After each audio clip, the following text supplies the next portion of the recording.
Hey everybody, Jonathan Broadbent here, your host of UnWoke Academy. Joining me today, I have David Murrin. David was introduced to me by Justin Bernier, who was on an episode a couple of months ago from National Security Index.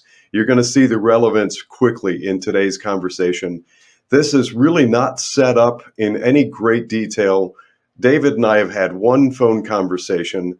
I believe from that and from context that he is in the UK somewhere, probably England, I'm guessing. But I'm just going to set it up quite simply this way, and then I'm going to ask David to give his own bio, which will for sure be better than I'm able to give. There's a website that we're going to be talking about. I'm going to give that to you a few times during the course of the conversation today. That is David Murrin, murrin.co.uk. I'll include it in the show notes again also, don't worry. But David Murrin is, in addition to many other things, he is calls himself a global forecaster, your essential advisor, and we're going to get into linear versus lateral thinking, among other things today, financial markets, global markets, all kinds of fun stuff. And David Murrin is also the author of Breaking the Code of History and Breaking the Code of War, in addition to other things. How am I doing so far, David? And please fill us in on more details. It's all jolly monotonous when I listen to it myself, but you're doing really well, thank you. As an Englishman, it is always self-publicity is a challenge, and so thank you very much for doing it for me. No, absolutely. I want to get people directed to your books and where to find out more about you, because personally, I found our conversation a few days ago fascinating. You and I think very similarly. We got into all sorts of things that I'm hoping to bring into this conversation. And in the interests of disclosure for our audience, I actually very specifically told David before this show started that I don't script anything. I don't plan for our conversation. We're just going to let this flow where it will. And I did actually. So here's what I've got by way of preparation.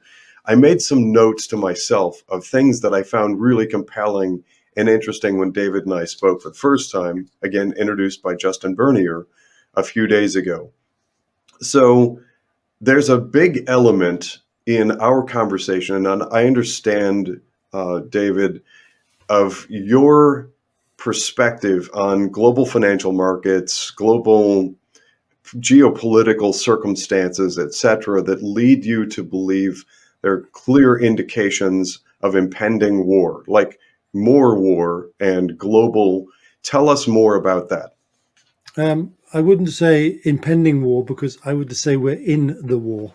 It's just America and Europe are asleep and sleepwalking through this process. And to wind back, how and why I got to this moment is I've always been fascinated by military history from the earliest age. In fact, half of my family came from a military background. And there was something real about that experience of being brought up around people with that life exposure. And it was only really after 9/11 that the confluence of my sort of passion and interest interlinked with my perspective on financial investment, which had started back in sort of 87 when I joined JP Morgan. And the other bit that's suffused with it, as I'm a physicist and as a scientist, I'm really fascinated by how to think. And physics is a brilliant linear discipline, and we'll come back to that, in how to process your thoughts, like logically, accurately, to create profound outcomes. And yet at the same time, I'm fundamentally lateral. And so I tend to see large dots and connections in ways others don't. And I think that's also because I'm dyslexic, and dyslexics are very good at pattern breaking. And in this case, it's served me well. So to roll back this picture, the real wake-up call was in fact twofold. One was I was interested in a Kondratiev cycle, which a Russian economist had highlighted back in the 30s. He ran the Russian economy briefly, or the Soviet economy, ended up in the Gulag because Stalin didn't like what he was doing. But he highlighted that every 54 years there were peaks of inflation, peaks of interest rate, commodity demands, and conflicts. And I remember thinking that's really interesting because that's a confluence between my interest and my career. And I picked up that early stage Kondrativ cycle in '02, and everything we did was focused towards commodity resources for a decade as a result, and extremely profitable. But when 9/11 came along, I had to ask another question. And that other question was essentially, was that an accident or was it a symptom of a failed immune system? And I hypothesized, which has turned out to be correct, two intelligence services not sharing information because they were competing. Well, that seems really interesting. So that might imply instead of 100 years of democracy, America had entered a phase of decline. But how could I quantify that? And all my investment work was based on price behavior models. And there just wasn't enough price information, barring 100 years, to really make a discernment about America or the Western world. So what I did was I reverse engineered a price pattern, and I created the 5 stages of empire model back in 2002, which was a self-organizational process of all human societies with various fractals: regionalization, expansion to empire, empire, overextension, and decline, driven by demographics, which at the time no one talked about, as an engine that forced self-organization. And I created psychological profiles for each 5 sections. But most importantly, I used the types of wars they were engaged with, because wars are not just wars. I defined wars in different contexts of expansive wars, contractive wars, civil wars in different locations. And they all had really, in effect, the effect of being the clocks of an empire. And when I applied that algorithm all the way back into even Egyptian systems, they were doing similar things. And there are manifestations, for example, of innovation cycles and weapons revolutions, which were reflected back in everyday life in societies, which are all part of this hallmark and curve. So then I realized that, I had now had a model that was frighteningly clever, predictive, and definitive. And under that definition, America was moving into decline. But the most alarming thing was America wasn't on its own. It was really the sequence at the end of a chain of Western Christian empires. And something in the West that defines us very differently is we have a Christian meme that bonds our common civilization and values. So the Portuguese started, the Spanish followed, then the Dutch, and then France, and then basically Britain. Germany tried twice and failed, and ultimately America as the last of the Western Christian empires. So it's not just about America declining, it's about America representing the last of a Western system, which you can see across the whole Western world 20 years later. And I hypothesize what would happen over the next 20 years. And it's all written down and it's accurately unfolded, even including the pandemic's arrival. And there are other people that have tried to emulate this empire cycle in financial circles who I think have lost the essence of what really drives us into self-organization. It isn't about money. It's about self-organization, what I call anti-entropy, and it's manifested through the process of expansion and contraction, and the military aspect is absolutely critical to that. Then the other part of the cycle is, having recognized America was in decline, what would fill the vacuum? And in 2002, I decided there was also a nation super system. Japan had been the first of that system, of this particular cycle. China was the second, starting the Boxer Revolution. And China would reach a point of equality and challenge to America somewhere around 2020, and conflict would erupt from 22 onwards. That was what I predicted 20 years beforehand. And I watched the West be duped by China's strategy of covertly enticing us to essentially invest in their industrial base, to deindustrialize ourselves, knowing they wanted that industrial base for one purpose: to have an arms race that they would defeat us at. And that's exactly what they're doing. And if you look at global maritime hegemony, which is the essence of global control, you look at the British maritime hegemony, it derived from a steam-based industrial revolution at Portsmouth that built more warships than the French. Industrial base, built navy dominated the world. 100 years. Then America came to power. Your industrial base dominated the Second World War, built ships at a rate no one could match. You became the global maritime hegemony. And now where is that shipbuilding center in excellence? It's China. So we are looking at basically a done deal unless we create some kind of technological shift away from the traditional maritime power those shipyards build. And essentially, the concern I really have always had, and I've highlighted it more recently in the book that's soon to be published called Breaking the Code of War, is this idea that actually most people think that war is an unnatural state.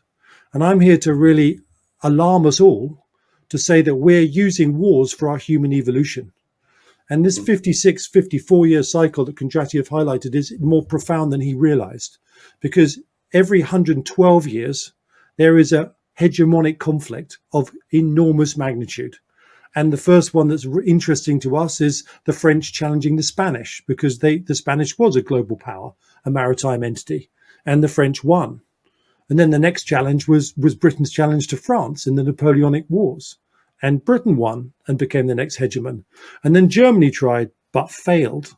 And the consequence of that was America became the next hegemon. But now we are seeing China in this 112-year cycle challenge the West for global maritime hegemony. And once the starting gun's fired, as this entropic pulse of the K-wave goes through the system, it can last for 30 years, as we found in World War I and World War II, which were linked conflicts. And we have started that with 2022. So a decade of conflict and intensification that's going to accelerate very quickly now is, I'm afraid, our reality. I want to interject something there because this is important and fundamental to the work that we do at UnWoke Academy.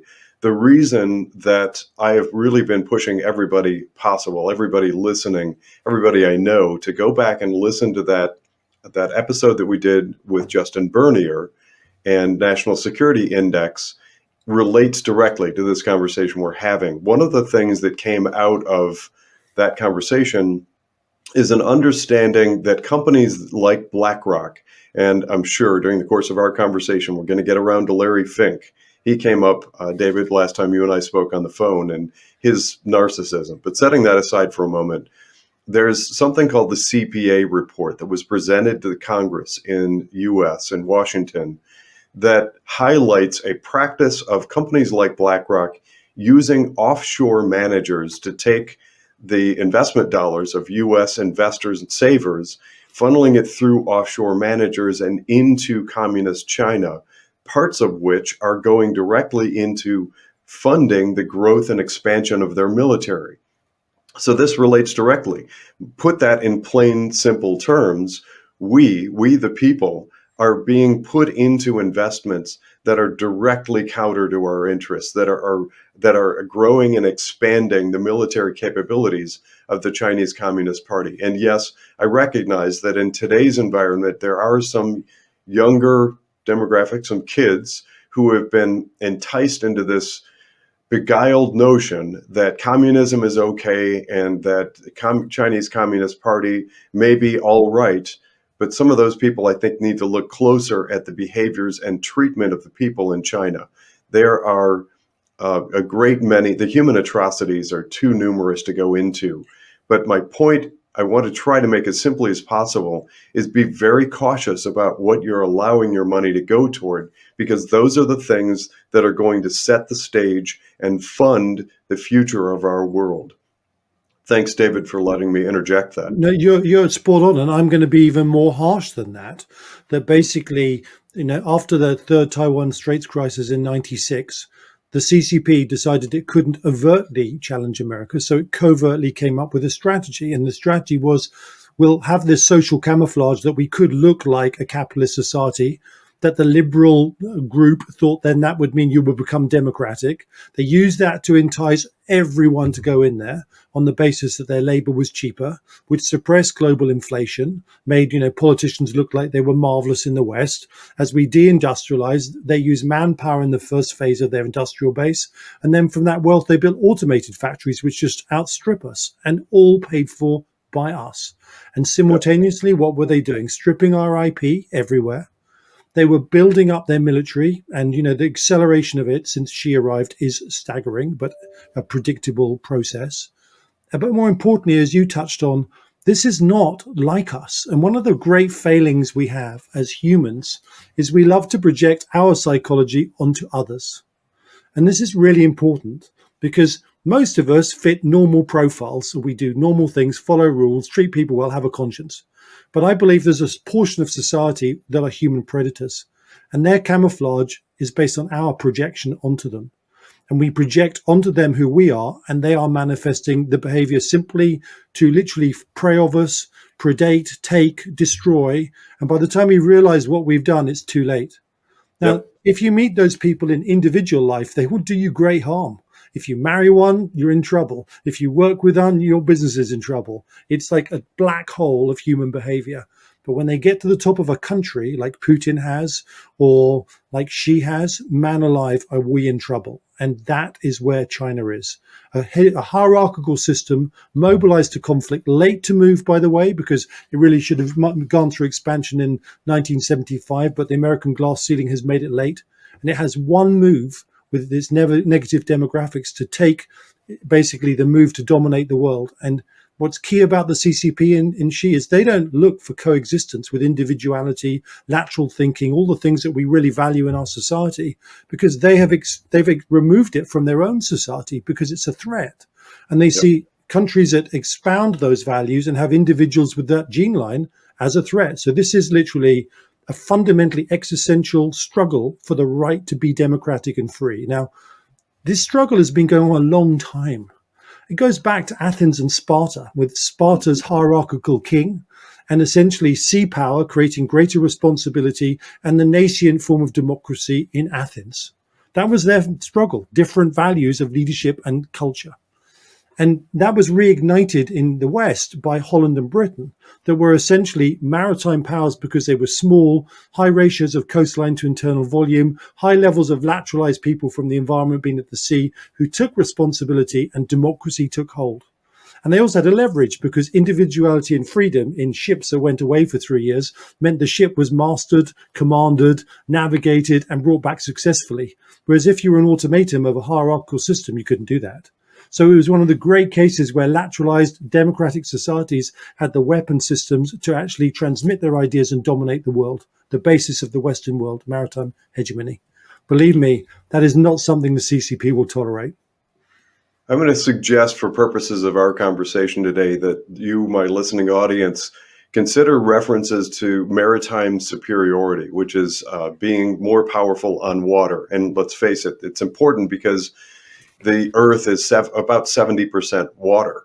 So controlling that and ship movements and transportation and supply chain logistics, control of waterways is fundamental. But that's also kind of a proxy in this conversation for technological superiority, communications, satellite, space, and air. And China seeks to surpass the rest of the world in all of those regards. It's clear and apparent. Anybody's welcome to argue me on that point, but I will win. I think your congressional report supports the evidence that we both feel has been there before, belatedly. And yet what's amazing is that report said America's not ready to fight that war. And yet there was no response from either political side about the danger America now faces, imminent danger. And what is so interesting is it more important to pick up your phone and look at social media, or realize that actually our culture is about to hit a brick wall so hard that it makes the struggles that we had in 1939, if you're Britain, or after Pearl Harbor for America, look like a beginner's experience? Yeah, no, you're absolutely right. So again, to sort of put this in perspective, and I do want to sort of make those connections between what we're seeing play out and sort of the military stage and geopolitical and financial markets and what's happening with people's management of money, including, we're going to get back to Larry Fink and BlackRock and companies like them. But for purposes of our conversation, and David, I mentioned this when we spoke a few days ago on the phone, it's important for people to understand that war and systems of war evolve. We used to, and it seems strange and alien, I'm sure, to especially the younger kids, in the teens or 20s, to conceptualize the way that war used to be conducted. Decades ago, 100 plus years ago, people used to line up on a field with muskets and stare each other down and in line, in order, wait for their turn and shoot at each other as like point blank, basically. And people thought that was normal warfare. And then it was bizarre when people brought in guerrilla warfare tactics and fighting from the jungles. And then people started fighting out of uniform, which really shocked the system. My point is that war is constantly evolving.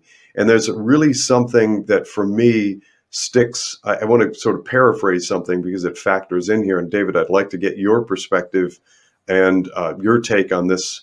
That relates to something that's referred to as the two generals. And basically, the way that I understand this story, the Chinese military, the Chinese Communist Party, observed the military capabilities of the United States as we pursued the 1991 First Gulf War.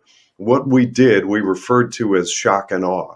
The military logistics supply chain, the technical sophistication of the military capabilities that we displayed for the world was breathtaking. Our ability to advance mass weaponry downfield, downrange, and just overwhelm an enemy in really fast, rapid fashion was jaw-dropping. It was a tremendous display of military might.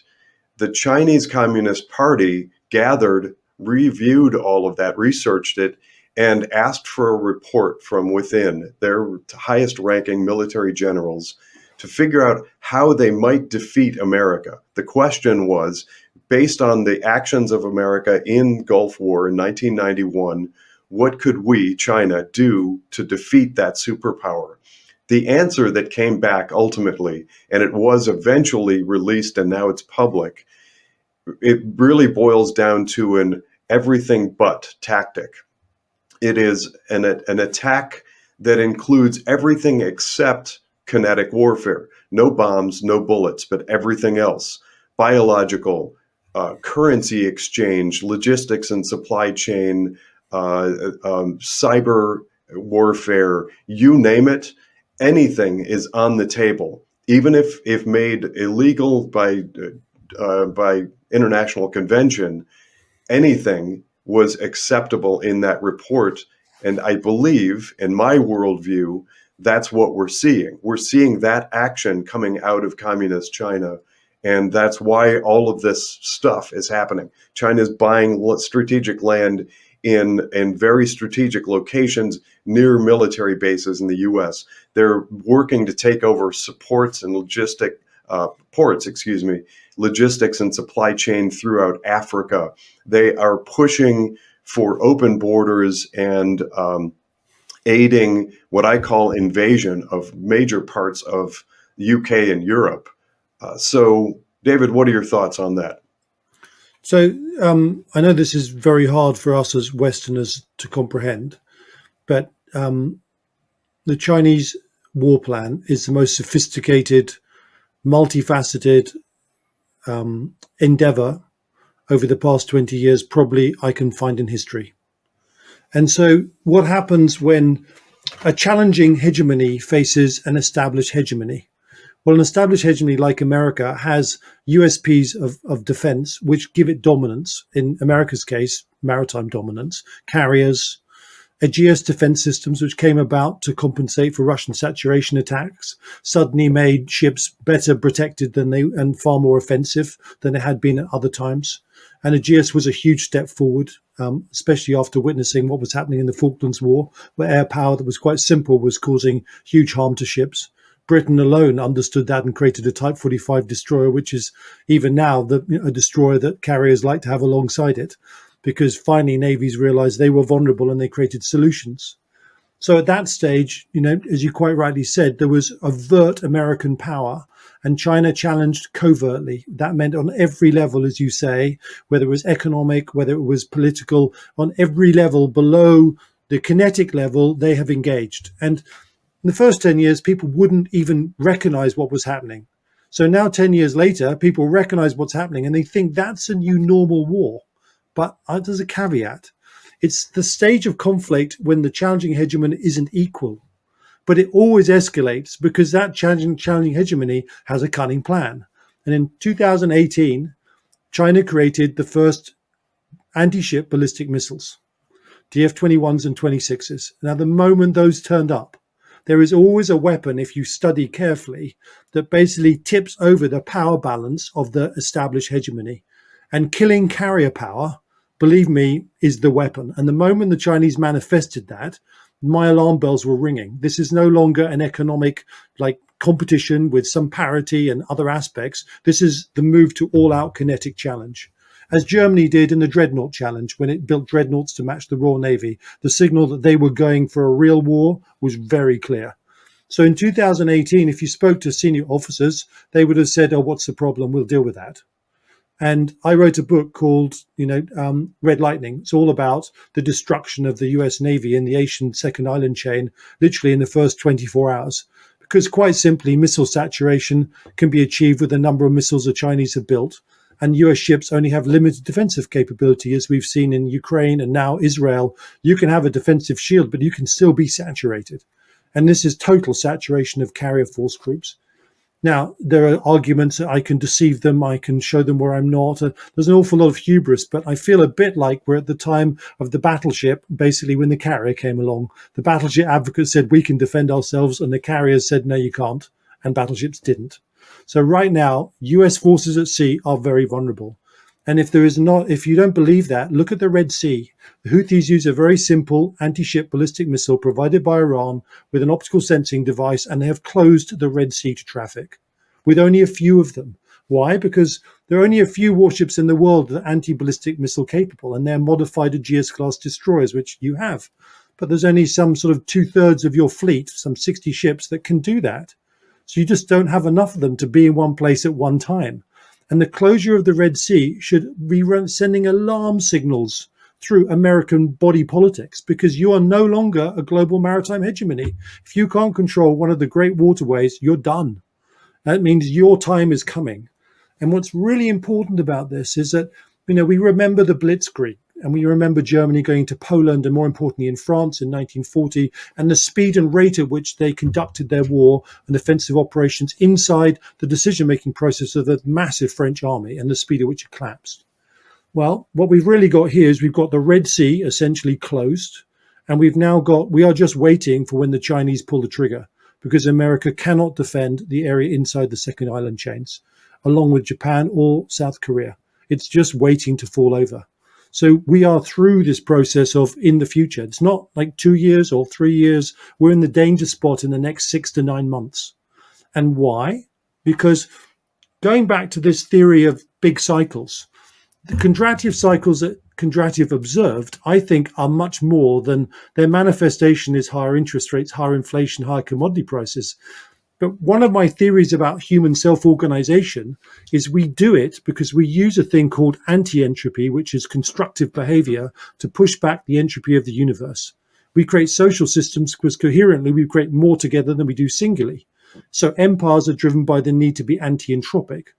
And wars introduce entropy. Now, going back to lateral and linear, all empires and systems are built by lateral leadership and national creation.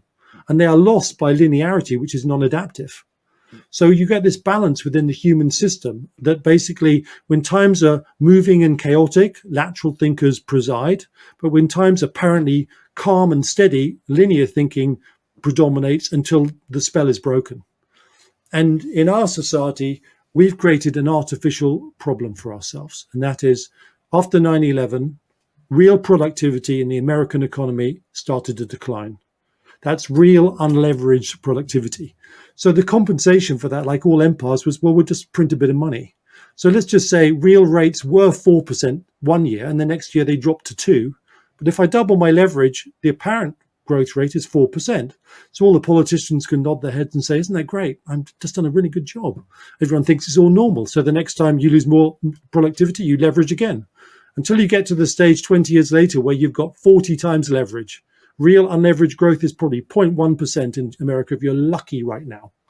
And what you've done over 20 years is you've let linear leadership think they're doing a good job, preside over a set of railway track strategies, eject anyone who says anything differently, the lateral people that should be warning the bells, creating solutions to make changes in government and the military that you need.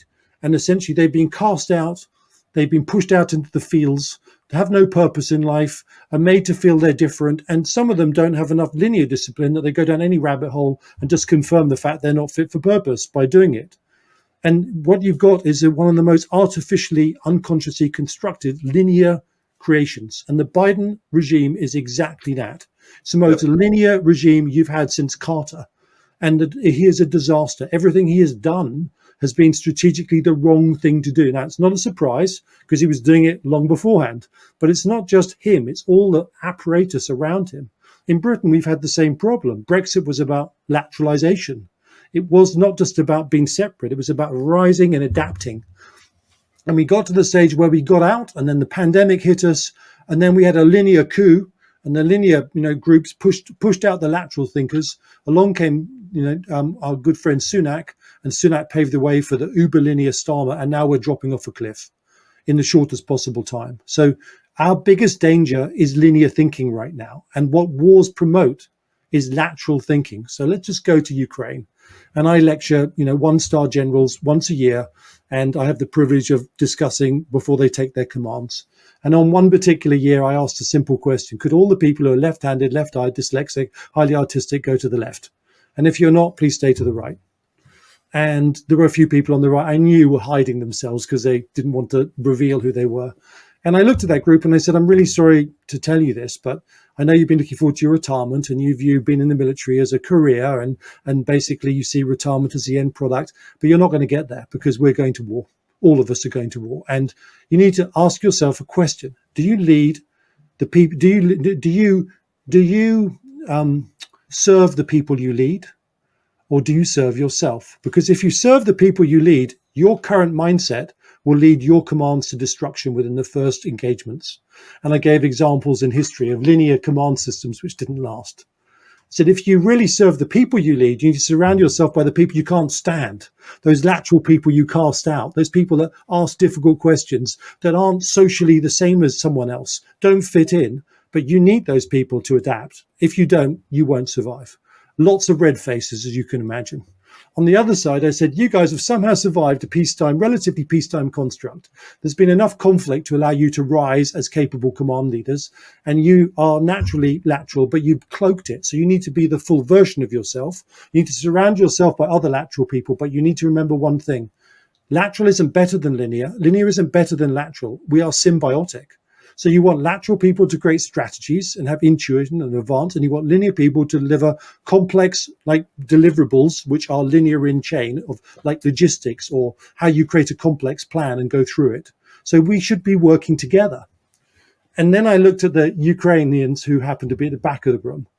And I said, does any of this make sense with you? And they all nodded. And I said, do you have any linear commanders left after, a year or 2 years of war? And they all went, no. And that's the reality of it. War creates lateralization. Ukraine is far more lateral than Russia, and that's why it's still staying alive, even though it's smaller. But at the end of a conflict, whoever wins is more lateral. And what's so interesting, not only do you get technological developments from the war itself, you get literally decades of that momentum of lateralization carrying through the system until finally the linear people buy it out again, throw the lateral people out, and the cycle begins again. So my conclusion is until we understand what we're really doing is that we are creating like lateral pulses to create advancements in humanity. Wars will always be with us because we're using them to evolve unconsciously. It occurs to me that this whole conversation and your description of linear versus lateral is directly applicable to everything that we see in boardrooms these days. And I've been talking about it forever. This cycle, this movement into what I've just consistently termed the most feckless board members possible. That's what we've ended up with. All of the people who are non-thinking, who will simply follow orders unquestioningly, the head-bobbing rubber stamp type in the US, and I imagine in very similar fashion in the UK, although I don't know the local school board type of structure, but it starts in school boards. I've had a tremendous amount of experience with that, and it certainly goes into the corporate and non-governmental and nonprofit worlds. The push for decades has been into getting the most, in my book, the least qualified, and all of those people who are unwilling, unable, or incapable of asking the difficult questions and asserting themselves. So that's a big part of what got us to where we are. Now we're unfortunately seeing that pushed into and manifesting in other parts, certainly government, and now especially military. The push in the US starting under the Obama years was, I think, something like 180 some high-ranking generals who questioned the narrative, who challenged Washington, D.C., sort of wrote political scripture. They were forced out of the military. They're no longer there, which weakened us significantly, and it's gotten only worse since then. Well, So it's applicable Obama was outside. the first president of decline. Literally, he set the whole scene for everything that's followed. With his weakness, he Yep. was a covert narcissist. So, it wasn't really about what was happening to his country. It was much more about him, although he has great communication skills that disguise it. But what he really did, and, the chemical red line in Syria, ultimately, basically, I have to say it, but the revolution in Ukraine was not just spontaneous. It was a product of the revenge based on the chemical red line Putin crossed. So I believe that America did incite the revolution, and there is, if you were just looking objectively, grounds for that. That's in my sphere of influence, not yours, and a tit for tat. But you can only do that if you maintain strength. As soon as you do that and there is weakness, and you let the Crimea be taken and the Donbass be taken, or for example the island chains, more importantly in the Asian Pacific basin, not being contested, that is where the rot really started. And I'm afraid, much as and one of the problems about decline, and this is the saddest bit, is the leadership mechanisms that are so encumbered by wealth fail to let the right people come to the top. And so it's typical that there are no good choices. I mean, in Britain, we've had terrible choices, terrible. I mean, the recent election was how bad and how bad. And I'm afraid how bad and how bad is the story in America right now. Neither of the candidates you have are even remotely fit to be a president.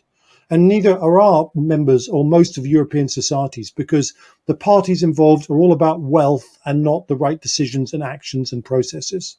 So that's part of decline, sadly. And the only way you can break that is a system gets traumatized and fractured to the point where they no longer hold sway over the right people rising, by which time there's an awful lot of blood on the street, not from civil war, but from external agencies that have gone to war with a weak system.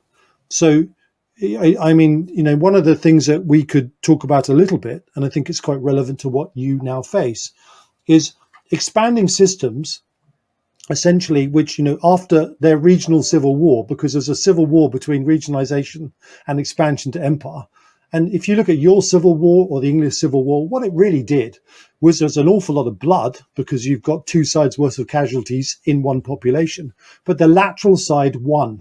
And there are huge revolutions that came through lateralization after the civil war ended. And, for example, America's industrial base expanded. In Britain, it was Cromwellian, and we went straight to war with the Dutch.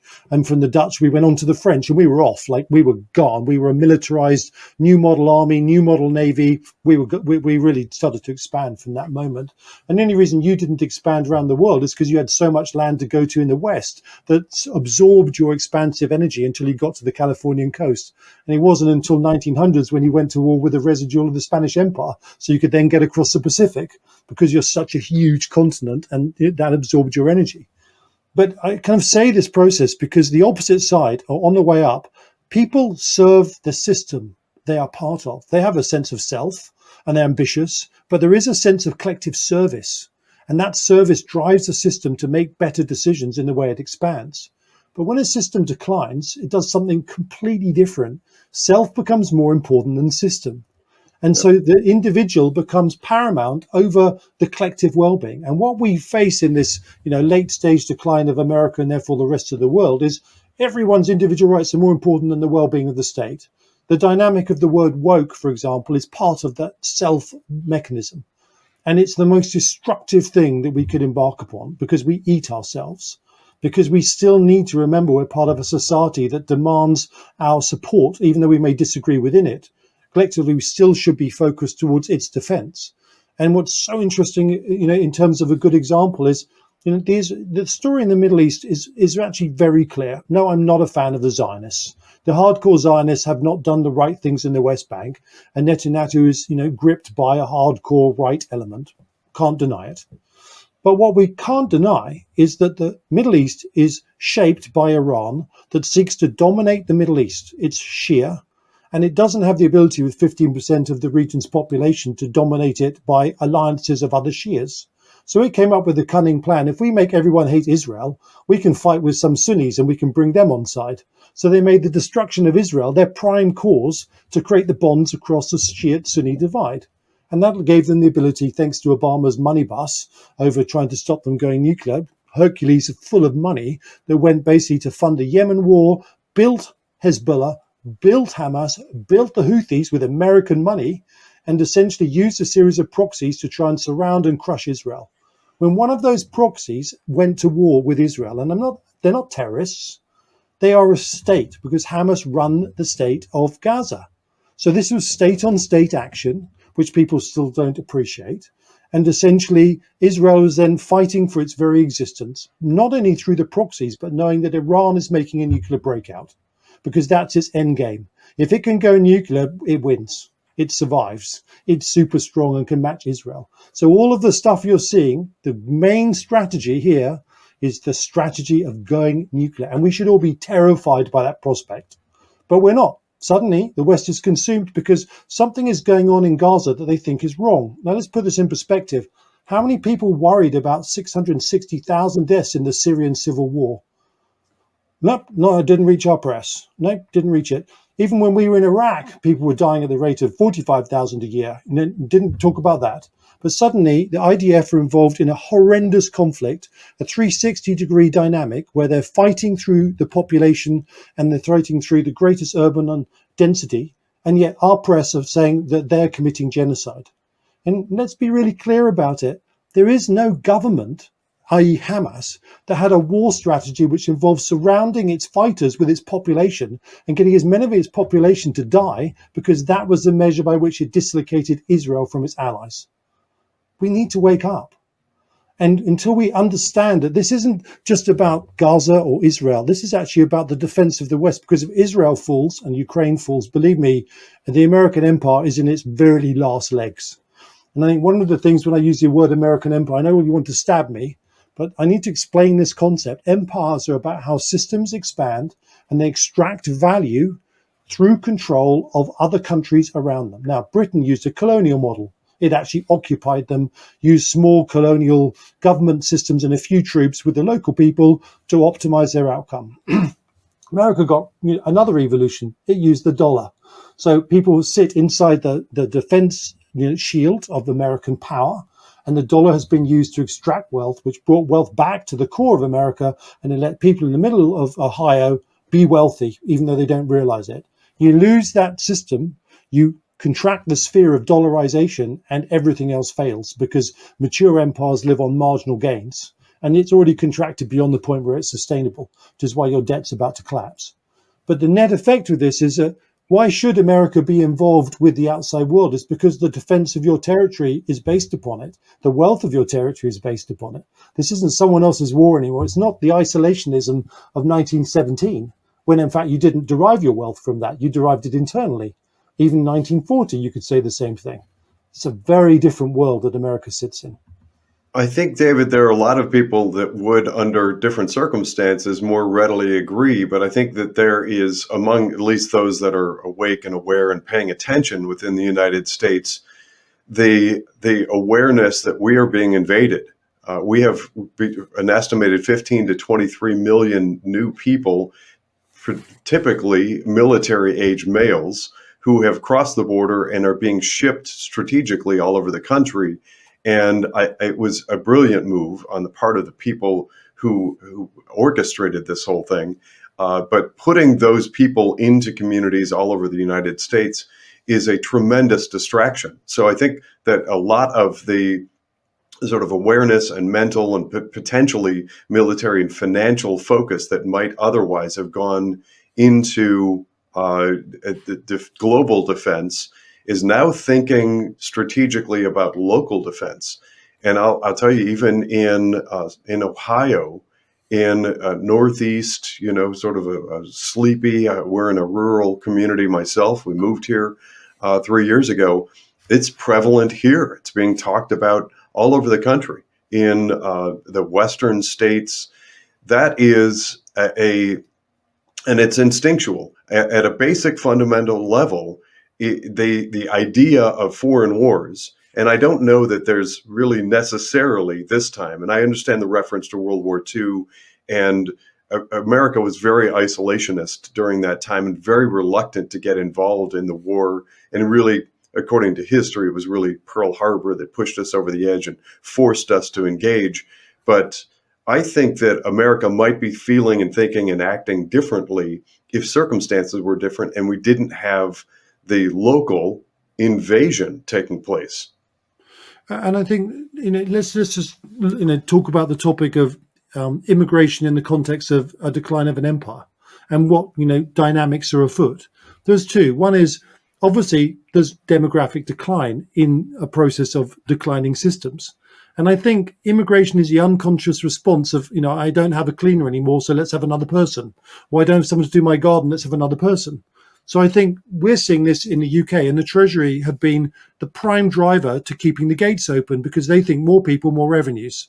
So I think there's a Treasury aspect which somehow defeats the political aspect of we don't want them in. And there's an agency, in effect, undermining the government response programme. And in our case, it's been the UK Treasury. I'm sure you've got the equivalents that go with it. I think the other part of it that's kind of really interesting is, and it's everything China's done, because China, if you had a strong immune system, imagine you were butting up against China in 1975, when America was, I would say, as strong as it has ever been. They would be bouncing off some pretty hard, like, immune system shields. But the trouble is, in decline, self-respect, self-value of the nation, the constructs of sort of who we are, what we are, have been deflated slightly because you get far more wealth distributive policies, and we would call them woke, but, mechanisms that are liberal, inverted commas, because actually the system is becoming poorer. Because it isn't generating real wealth, it's only printing money now. And real wealth doesn't filter through the lower echelons of a society, and the poverty line moves up through it. So Biden, for example, was wealth distributive. That's why he was always going to get in over Trump. And that's why Harris has a natural advantage, is because she's super wealth distributive to compensate for us. I'm not saying any of them are the right solution. I'm talking about the social dynamics. Her USP right now is for the poor. She's more likely to support people underneath the poverty line than the other side is, and Trump is. And so she knows where her voters are. And interestingly, to sort of cross the pond, if you will, it just has come out making a major news splash here that some of the Labor Party are flying over and spending some days in swing states in the United States, trying to tip the scales in favor of Kamala Harris, which is I'm sorry. illegal. I can only apologize for our current leadership. It is absolutely appalling. Their 100 days in office has been unbelievably bad. In your wildest dreams, you wouldn't expect to see a government 100 days into its government basically behave the way it is. And my assessment is that they are modern day versions of Marxism. They're Corbynistic. And if you follow, Corbynistic was a Marxist, and they have this unique concept, which is they have to educate the population, which means being unpopular doesn't bother them. They've got a 5-year term, and they're going to literally shove wealth creation or wealth destruction and therefore distribution down everyone's throats. And they will take what is a relatively vibrant nation compared to others in the West, and they will literally send us in a nosedive. I'm appalled, and I'm sorry. I'm embarrassed that our politicians' leadership, which really don't deserve to be there, are now interfering, thinking that's appropriate. It's not, and it should never happen. So I'm sorry, America. Thank you for that. But there's a whole global cabal of them, and they seem, unfortunately, closely aligned, not only with each other, but with globalist corporations. So when you see Justin Trudeau in Canada and the Biden-Harris and Obama types and the Labour Party in the UK, these people are thick as thieves because, candidly, in my book, I think they are thieves. Clearly, I mean, you look in the US, there's a reason that people get into DC with a jingle of coin in their pocket, and they leave years later, decades later, worth $50, $100 million. That doesn't happen accidentally, and it doesn't happen organically. No, it doesn't. And the trouble with all systems, the longer they're there, the more corrupt they become, because power becomes entrenched and people trade power for money. And that's why you need constant, proper change, not just in your leadership, but the underlying structure that support. We call it the civil service. You'd call whatever the mechanism Washington is. Those mechanisms otherwise have huge problems. And you just got to go back and look at Rome and how the rich became richer and richer and richer in decline, and the poor became poorer. And ultimately, that's why they had games to distract the population. That's why we have mega sports today, because they distract the population. Very similar, actually. That's absolutely true.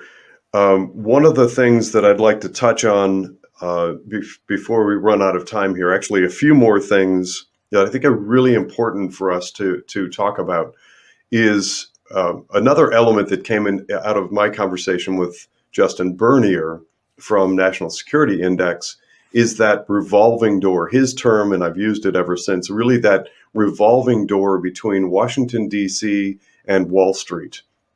And I see now a change in that dynamic where Wall Street, and I have to sort of air quote that, I do, because Wall Street turned its back on America decades ago and really clearly outright works against American and Western interests as a whole.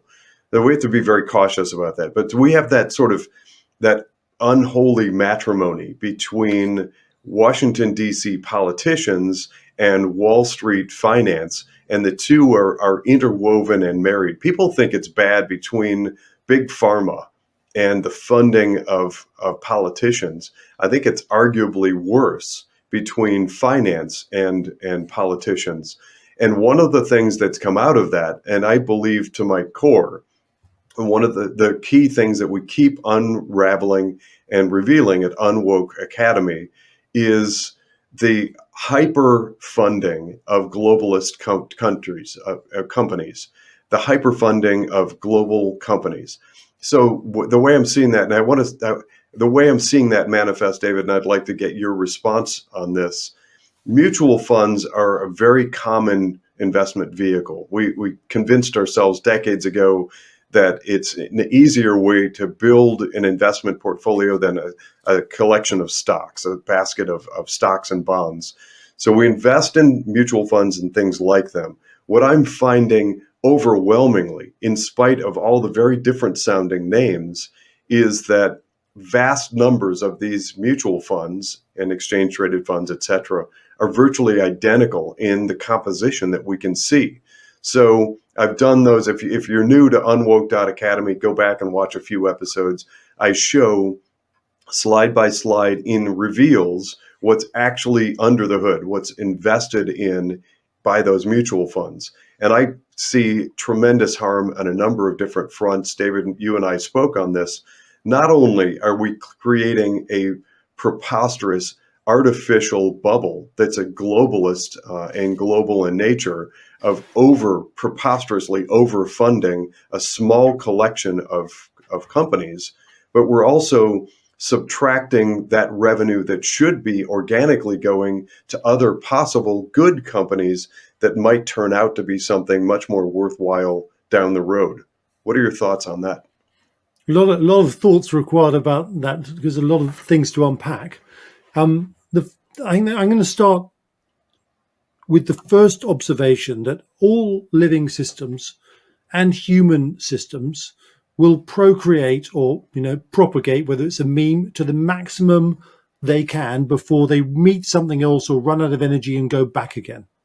So the pendulum swing between linearity and lateralness has a swing. And in this case, linearity, thanks to money printing, dominates Western thinking everywhere. From the top of politics to the top of the military to the top of banking, everywhere people think in a linear fashion that fits with your description, with everyone not speaking out, sharing similar ideas. And under that mechanism, most investors think the same way because they're looking at the same set of railway tracks, and they refuse to see that we're on the cusp of a shift to a global confrontation and invest appropriately. They believe that the money printing of the last 20 years will be here for the next 20 years because that's what linear people do. They extract the past to the present to the future, and they do not factor in anything else. And the danger for society is the whole system adopts that mindset, whether it's politicians. The reason why, Wall Street does it with politicians is they just share common railway tracks, one view of the world, and if they fit, they work together to do it. They don't create conspiracies, as many people think, because they're not smart enough to do that. What they're doing is mindlessly propagating a mindset which is deeply detrimental to the future of our society. And in the process, they've excluded the very people that can make a difference and adapt. You look at Andril, it is showing the whole DoD how you should think about weapons and produce them. And interestingly enough, this is not unique to America, because when you go back to the Britain in the Second World War, for example, the Spitfire didn't come about because, the Air Ministry said, make me a great fighter. It came about because we had the Snyder Trophy and a private wealthy wife had lost her husband, and she decided that we would be back at war with America and we needed aeroplanes. So she funded the Spitfire when the government wouldn't. That gave us the Spitfire.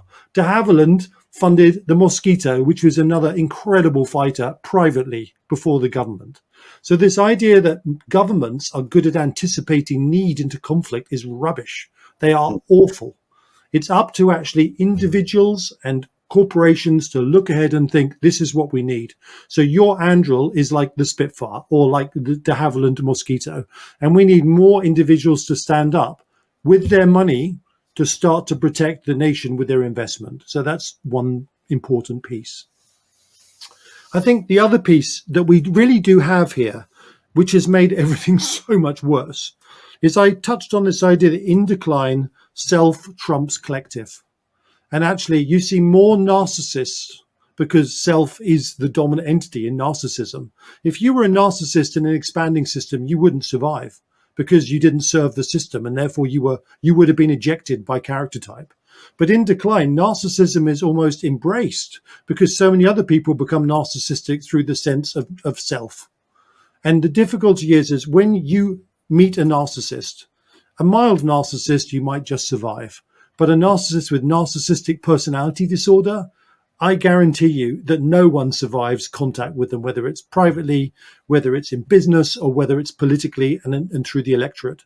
And the evidence for the number of, since 1900s, since how many individuals have been elected who were narcissistic, who became dictators, whatever qualities, usually because the country was in trouble and the perception they were strongmen was needed. That was the cloak they moved under. And right now, the reason why you have an election which seems to be even is people haven't worked out that if you elect a narcissist, there is no good outcome, period. That's actually the context under which you and I talked a little bit about Larry Fink, the head of BlackRock. It clearly appears to be a narcissist. His comments, what he's been pushing his money toward and what he's been steering BlackRock toward, this globalist takeover, effectively, of the world and buying up properties, it's narcissism. So one of the things I did notice, there was a piece, and I could be wrong about this, but it was something along the lines of people shouldn't invest in China because it's not aligned with America. I almost fell off my chair because right now, there are a number of people who are prominent in American society who made their money by working with the Chinese. And they are busy trying to re-camouflage themselves as they realize and can see the writing on the wall that America is going to war with China, and therefore they're going to get a massive backlash. And they're busy rewriting the script, hoping they're going to get through the process.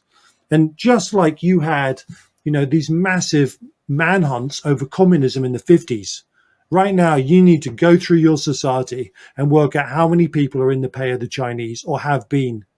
And those people need to be called to account. We're working on that diligently. So before we run out of time, that is a common topic that we're talking about pretty regularly, at least outside of mainstream media, which has been captive and taken over a long time ago in the U.S. and now abroad, and they're the same group are attacking social media and trying to stop us from being able to communicate. But let's save communications, I think, for another discussion. Hopefully, you'll be back on with us at some point, David. I want to, before we run out of time here at the top of the hour, Tell us more about what people can expect on your website. I'm going to give it to people again. It is David Murrin, MURRIN.co.uk. I'll include that in the show notes. And also, if you would, so you've got a series of books. Tell us, please, how many books you've written and which you would suggest somebody start with and learn more about you if they like you and your comments today. Okay, so my background is I trained as a physicist, a geophysicist. I lived in the swamps of Papua New Guinea where I saw basic human collective behavioral patterns, which started my fascination with collective behavioral patterns. And as you can probably tell today, I'm much more into human systems behavior to explain where we are and what we do than a conspiracy of an individual. That individual may be part of a group, but the group dynamic is more important. I've used that to predict markets. I've been a CIO for over 20 years in my own hedge fund, which was obviously successful. We don't last 20 years without it. And along that journey, I wrote Breaking the Code of History, which was really my investment thesis for 2000 to 2010, where we were immensely successful investing in commodities, understanding what 07 to 08 was, and making 84%. All of those things were embedded. And Breaking the Code of History was my sharing with the outside world essentially that we were going to go to war with China unless we woke up. It was a book really for America, and it was explaining the dynamics of what was happening to all of us. And if you go back and read it, it's rather frightening, to tell you the truth, because you'd think you'd written it now, not 20 years ago. And the next step was I wrote a book called Lions Led by Lions. And Lions Led by Lions was a dissertation all about the liberal perspective of the First World War of lions led by donkeys and idiot generals was wrong. And I forensically broke down how Britain basically beat the German army by the manifestation of what a combined arms conflict. And the lessons for America are completely similar to the ones that Britain went through when trying to face down Germany on the front line. And it was Britain's innovation and lateralism that rose to the fore that created the Battle of Amiens, and 100 days later, the Germans surrendered. It's a really interesting read right now. My next book would then call Now or Never, and it was a warning to the British government. Unless we armed ourselves back in 2020, war would be inevitable with Russia and China, and has sadly come true. And no one really took notice when the pandemic came.